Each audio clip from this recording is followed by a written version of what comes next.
275436 is a WhatsApp group concerning yourself and Mr. Cummings. If you can have page 3. Michael Gove at the top, and then there are references to Dom, obviously Dom Cummings. At 1948, on the 4th of March, so 2 days after the Cobra, you know me, I don't often kick off, but we're fucking up as a government and missing golden opportunities. I will carry on doing what I can, but the whole situation is even worse than you think, and action needs to be taken or we'll regret it for a long time. Expand, please. I was concerned at that stage about the ability and structure of the Cabinet Office overall to deliver on the government's priorities.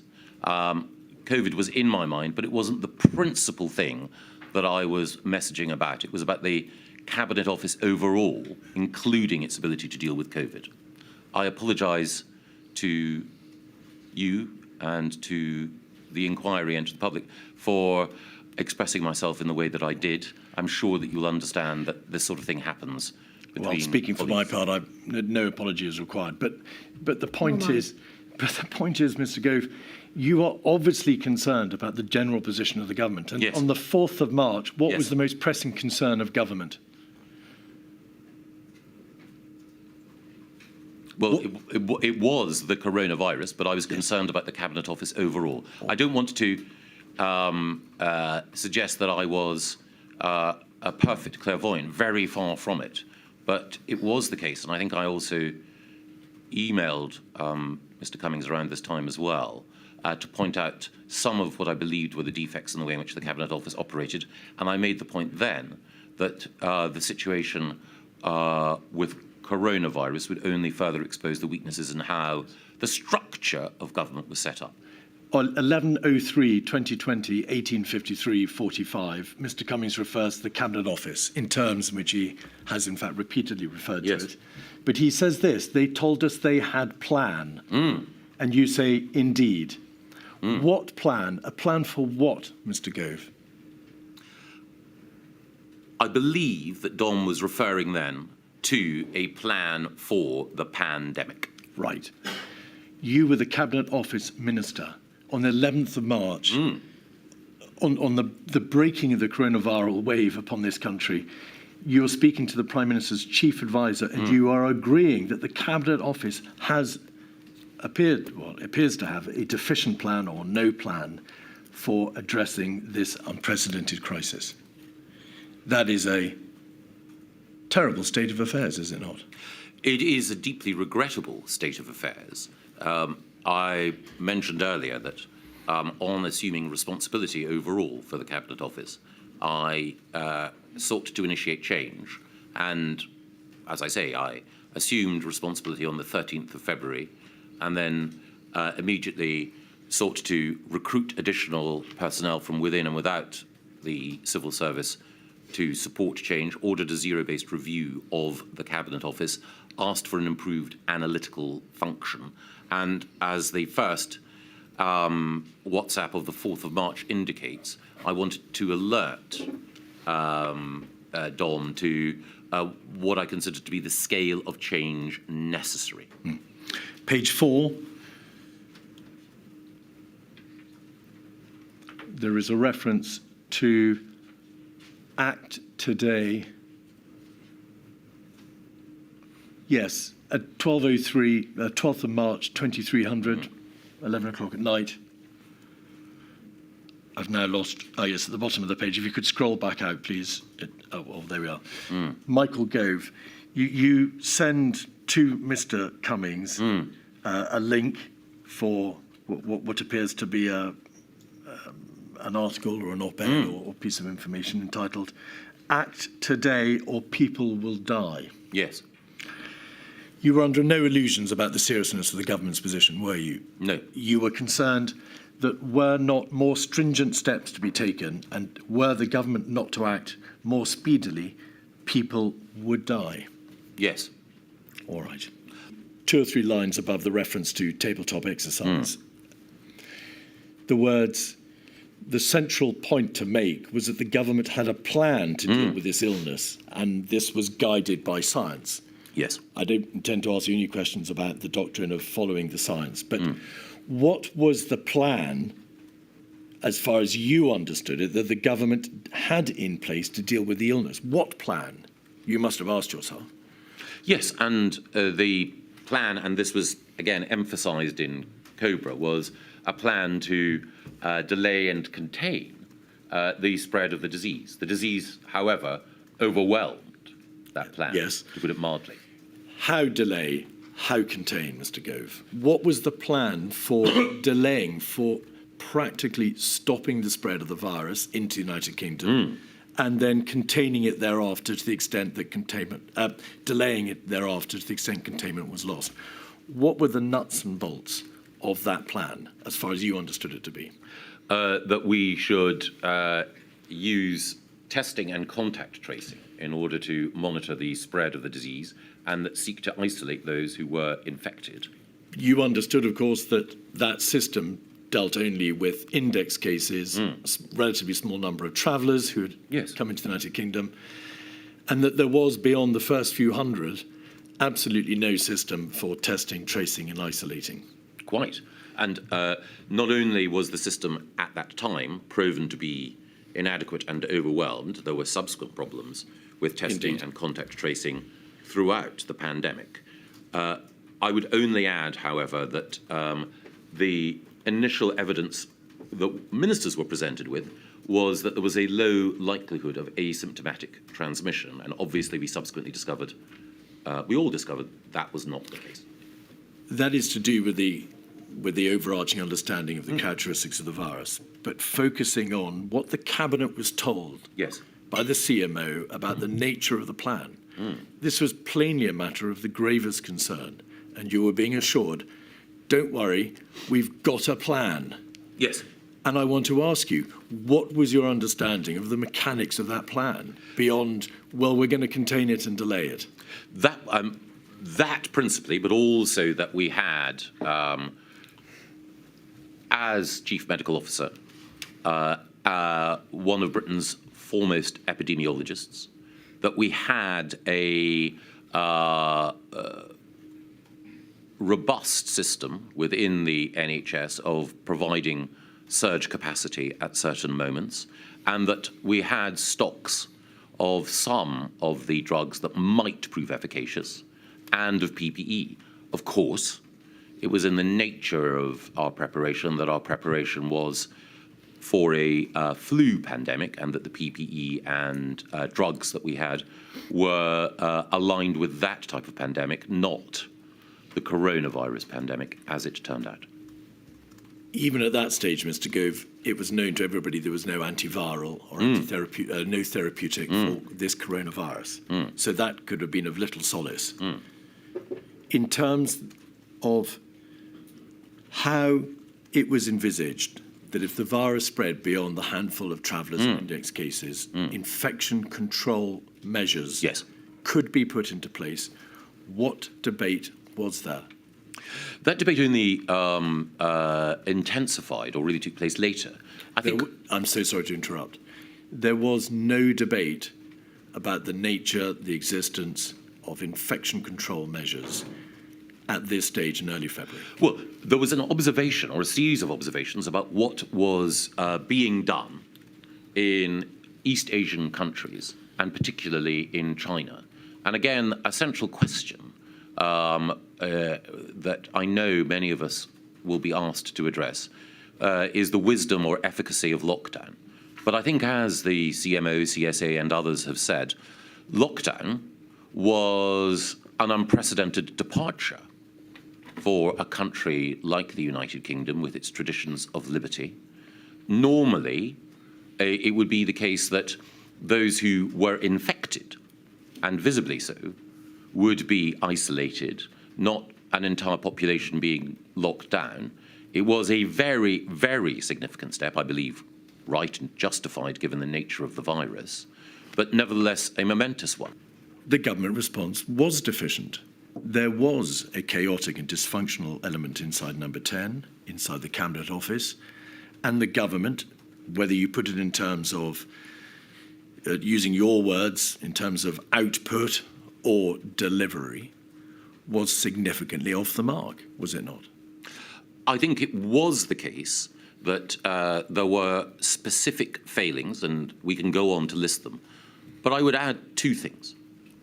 The first is that governments across the developed world were dealing with a novel virus, and governments across the Western world scrambled to appreciate quite how devastating the impact of this virus would be on their healthcare systems, on their economies, and on vulnerable people within their societies.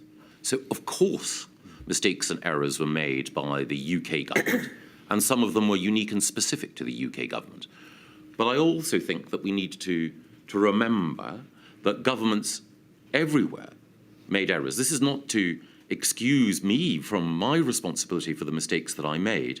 It's simply to say that when dealing with a crisis of this kind, one needs to appreciate that for democratic politicians everywhere, there were sudden and accumulating pressures, which some dealt with better than others, but also the very nature of the virus and the nature of the response required became more and more apparent over time as more and more evidence came to light, as we've seen from the evidence presented to the inquiry. Originally, there was scepticism about asymptomatic transmission. As we've seen from the evidence presented to the inquiry, there was a specific incidence. So it's understandable that people will express themselves in WhatsApps in the heat of the moment, or even in evidence in placid recollection. They will express themselves with frustration, sometimes anger, about what they see and what went on. That is human. What is also human is making mistakes. The key thing is, were individuals case by case operating in a way that was cavalier, irrational, or foolish? And my contention would be that if we look in detail at each of the processes of decision-making, we can understand that many of the weaknesses were as a result of systemic factors. Other weaknesses were as a result of people's preferences, instincts, and judgments, leading them in a particular direction, which, with the benefit of hindsight, was wrong. Indeed. The DHSC, you must have been in a position to form a view, in a general sense, about its ability to respond to the crisis. Evidence has been given in this module from Mr. Cummings, from Lord Sedwell, also by Sir Patrick Vallance, with particular reference to his diaries, to the effect that between February and May 2020, the DHSC was overwhelmed by the scale of the crisis. I don't wish to engage with you on the merits of the lead government department model. We must focus on the practical response, the practical ability of that department to be able to respond to the crisis. Would you agree with that proposition that it was indeed overwhelmed by the scale of the crisis? I think I would put it in a slightly different way. I think that, and I fear I am having to go back to then and current Permanent Secretary at the Department, Sir Chris Wormold, with whom I worked at the Department for Education. The other thing that I would say is that I also, and I know not everyone testifying towards this inquiry has, I also have a high opinion of Matt Hancock as a minister. However, I believe that too much was asked of DHSC at that point, and it goes to the heart of one of the challenges that I mentioned earlier.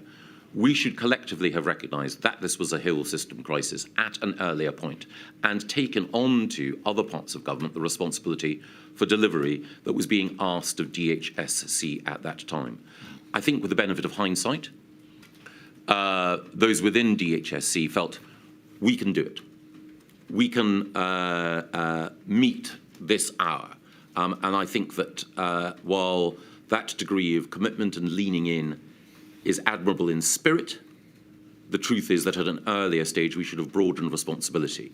We did, in due course, with the setting up of the ministerial implementation groups, the COVID-19 task force and so on, but I do believe that should have happened earlier. There are references to Mr. Hancock appearing to want to keep too much to himself. That in the face of the operational mess, as he describes it, into which the DHSC descended, there was a failure on Mr. Hancock's part and the part of the Permanent Secretary to tell the rest of government how it was. They kept too much to itself, or to themselves. Would you agree with that proposition? Yes, but I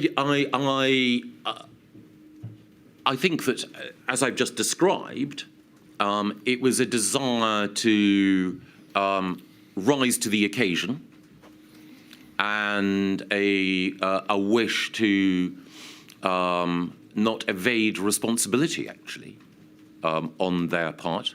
But there should have been, arguably, a greater degree of challenge at an earlier stage. And it was the case that I'm sure others as well, used Cobras and used other opportunities, emails, messages and so on, to try to ensure that the right questions were being asked and that DHSC, if it wasn't able to deliver in a particular area, sought the help of other government departments or had the oversight and scrutiny that other government departments could bring.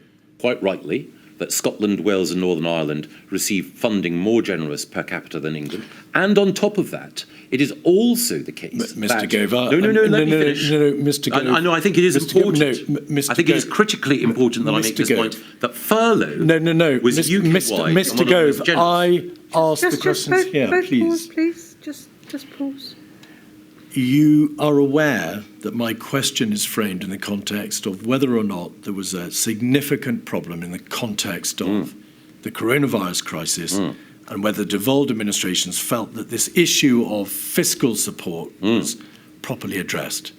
The question was not designed to elicit political views on the Barnett formula or the amount of support given to the devolved administrations. I'm dealing in facts, Mr. Keith, and they're facts which are relevant. Mr. Gove, if I have asked Mr. Keith, let Mr. Gove just, as long as you can answer it shortly, Mr. Keith, yes, right, because we need to move on again, I think. The essence of the charge is that the devolved administrations did not have enough resource. It is the case. No, I'm so sorry to interrupt. I have not asked you about the quantum of support. I'm merely asking you to acknowledge that there was a problem that rumbled on, that was required to be addressed, was taken to prime ministerial level, of course, because it is in the nature of a devolved structure dealing with a national crisis that this sort of fiscal issue will arise. That is all I'm seeking to adduce. I don't want a lecture on the merits of the Barnett formula. Was there a problem which the United Kingdom government had to grapple with in the context of the response to the crisis? If either of us, if my lady were Secretary of State for Health and chairing COBRA, any of us would ask of other government departments, what are you doing? So one would ask of the Education Minister, are we certain that policy X is being followed in schools? One would ask of the Defence Secretary, is it possible that we can deploy the military in this occasion? But the Health Secretary, him or herself, is not being questioned or held to account in that process. And I believe that that's the wrong model, that the Health Secretary or the Home Secretary, if it's a terrorist outrage, or the Environment Secretary, if it is a animal or plant disease outbreak, should not be the person chairing COBRA, but the person reporting to COBRA. And it should be a Cabinet Office Minister or the Prime Minister who acts as the chair, interrogating all government departments, seeking to ensure that ancillary departments support the lead department, but also questioning the lead department on its responsibilities and management. Was there a specific issue in this regard in relation to the Health Ministerial Implementation Group? Because Mr. Hancock chaired that MIG and therefore was to some extent, in the way you described, marking his own homework. Yes, and I would say it is a structural weakness because as I mentioned earlier, I have a high opinion of Mr. Hancock and believe that many of the decisions that he made were right and displayed foresight and wisdom. Mr. Gove, rather delightfully, you pose a daft laddie question. Is the Prime Minister's day structured in the way you'd want to enable all the decisions that need to be taken are taken in a timely way? Are the right people in the room in every meeting to drive progress? Are the right cross-Whitehall arrangements in place to ensure rigorous implementation, etc.? Bearing in mind that this is dated the 7th of September, so now some months after the institution of the COVID-O system, do you know what was done in response to your questioning, bearing in mind that the Cabinet Secretary, Simon Kay, says the answer to all your questions is no? Did you follow up on this? Do you know what changes were made systemically to the Prime Minister's day structure and the routes of information that were provided to him? I don't in detail. The principle of the daft laddie question is one I think... I'm so sorry. Could you just confine yourself to answering the particular question, which is, do you know what happened to the concerns that you raised? I think the inquiry understands the benefit and the merits of a daft laddie question. What happened? I don't know. I was communicating with Simon shortly after he was appointed as Cabinet Secretary, and these were just some prompts culled from my observation of how things were operating. And of course, Cabinet Secretary is the principal policy advisor to the Prime Minister, and I thought that Simon might want to satisfy himself on some of these points.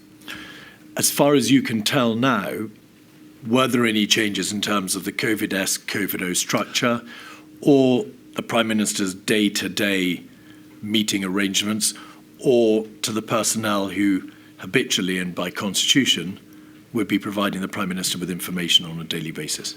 I don't think there were any changes to COVID-O or COVID-S, and indeed, I wasn't referring, I think, to COVID-O or COVID-S. It was just a gentle nudge to Simon as he took on that role to satisfy himself, and because I knew as a new Cabinet Secretary he would have the Prime Minister's confidence, if he felt that changes needed to be made, then I'm sure that would carry weight with the PM. You were the Minister for the Cabinet Office. You refer in that email or the WhatsApp to, are there the right cross-Whitehall arrangements in place?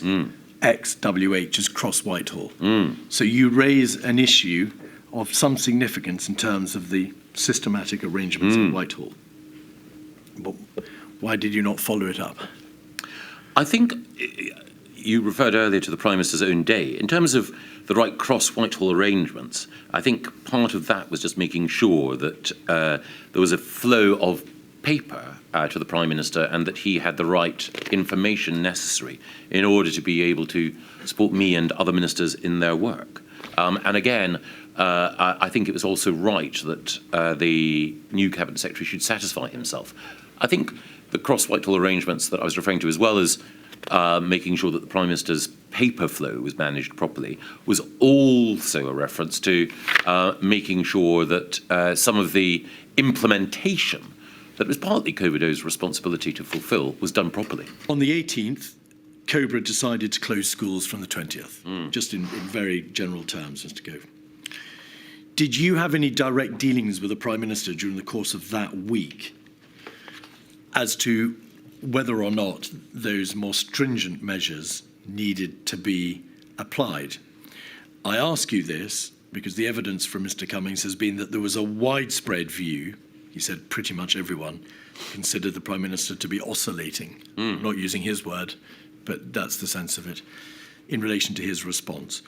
What was your assessment of the Prime Minister's intent, state of mind as to whether these measures should be countenanced? I think the Prime Minister found these decisions difficult. It's not that he found decision-making difficult. It is that a decision to restrict freedoms in an unprecedented way went against his instincts and the principles that governed his political outlook. The Prime Minister at the time, Mr. Johnson, was someone who was a liberal in so many senses, and certainly someone who found the idea of restricting free association deeply difficult, deeply opposed to his worldview. And therefore, as I think everyone knows, to contemplate such a big measure with the inevitable costs was a decision of huge weight. I believe that the evidence was clear that such a decision was unavoidable. Again, I'm sorry to interrupt. You say decision. You appear to be relating your answer, therefore, to the lockdown decision. I'm asking about the stringency of the measures during the course of that week. I think that almost every restriction of liberty, including the closure of schools, was one that the Prime Minister would instinctively have felt unhappy with. I don't think any of these decisions were taken lightly.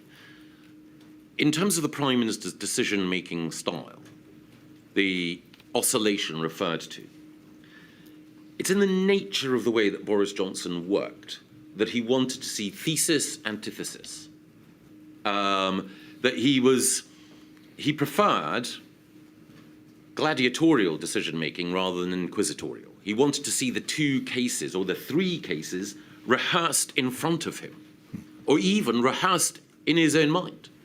And I know that he would sometimes run argument A and articulate it himself, and then run argument B and articulate it himself in order to weigh in his mind which was the stronger argument. Now, for some people, that style of decision-making or that way of running meetings was difficult to take. But I'd known the Prime Minister for some time and appreciated this was the way he needed to process information in order to get to an outcome. And every political leader, every distinctive political leader, will have their own way of operating that needs a certain amount of space and respect, even if you disagree with their conclusions. This was a public health emergency at its core. By that week, the evidence, or rather the advice from SAGE, from the CMO, the GCSA, from the DHSC, from Cabinet Office, from Number 10, was, to use your word, unanimous. There was no real argument as to whether, for good and obvious public health reasons, these measures had to be contemplated. They were matters of life and death. So there wasn't really a thesis and antithesis position here, Mr. Gove. All the public health advice on a public health crisis was pointing in one direction.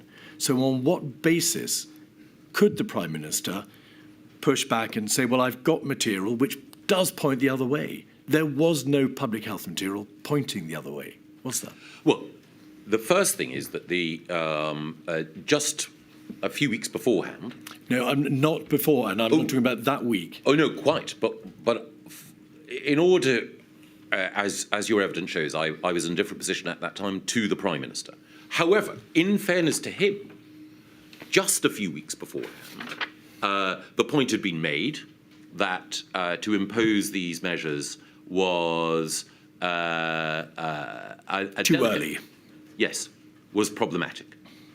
And I think he is the ultimate decision maker, and therefore I think any Prime Minister, is entitled to test propositions and to think, is the restriction of liberty and the economic damage consequent upon lockdown worth inflicting on people in order to prevent the spread of this virus?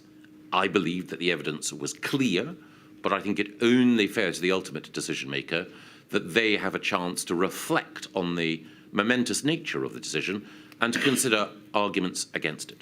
If we can have up, please, 146569, we can see a document dated the 28th of February, which was sent to the Prime Minister. We can see the reference in the top right-hand corner. Prime Minister, this is a short update paper on domestic plans on coronavirus. Attached is the full action plan Matt wants to publish on Tuesday, and which Cobra will review Monday. That's a reference to the action plan, which ultimately was published on the 3rd of March. If we could scroll back out, we can see, dated the 2nd of March, that the CCS is saying in paragraph 1, COVID-19 looks increasingly likely to become a global pandemic, although this is not yet certain. I'm not going to debate with you, Mr. Gove, when it became understood that there would be a global pandemic, but that was the position taken by the CCS. However, a global pandemic will require a step up in our response as we use additional legal powers, public messaging, and difficult policy decisions to delay the onset of any peak and mitigate the worst impacts. If we could scroll back out, we can see then in paragraph 3, preparations are well underway. Cobra is meeting regularly, and our best scientists are advising on when this step up will be needed. We need to share more of our planning. And then to get your bearings, if we could scroll back out on page 2 at 7, 8, and 9,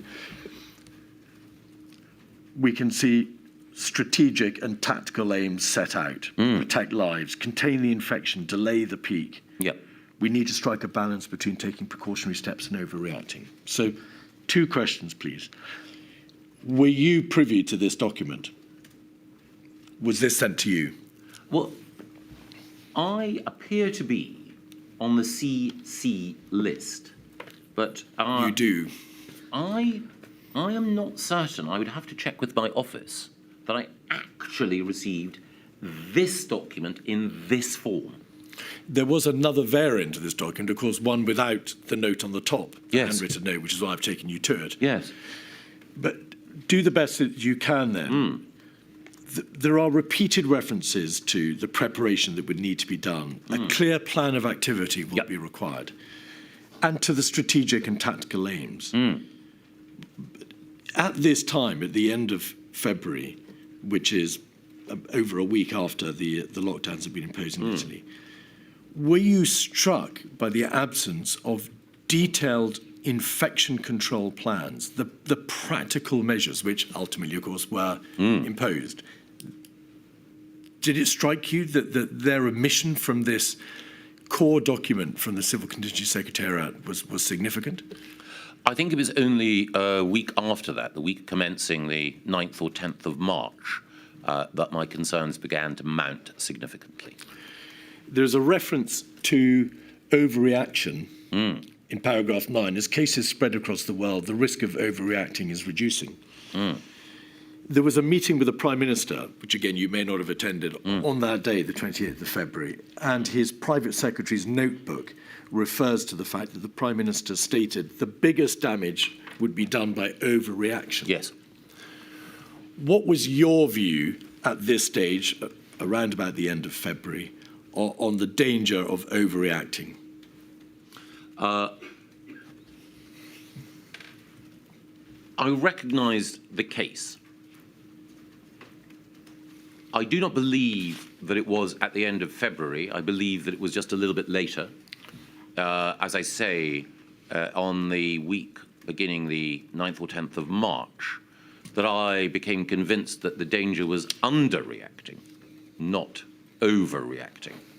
But I think that the Prime Minister's view that on past occasions we had seen, not so much foot and mouth, forgive me, Freudian slip, BSE, that we had seen an overreaction.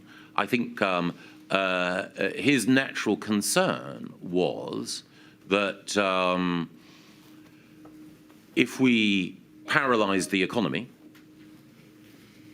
there would be undoubted costs. There were undoubted costs. And before taking such a grave step, we needed to be absolutely certain that it was justified.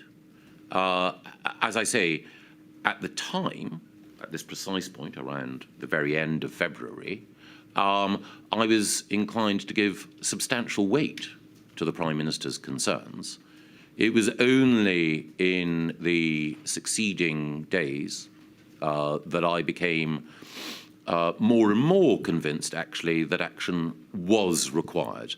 And that was partly because of what I had seen happening in Italy, partly also material that had been sent to me by friends outside government that led me to believe action was needed.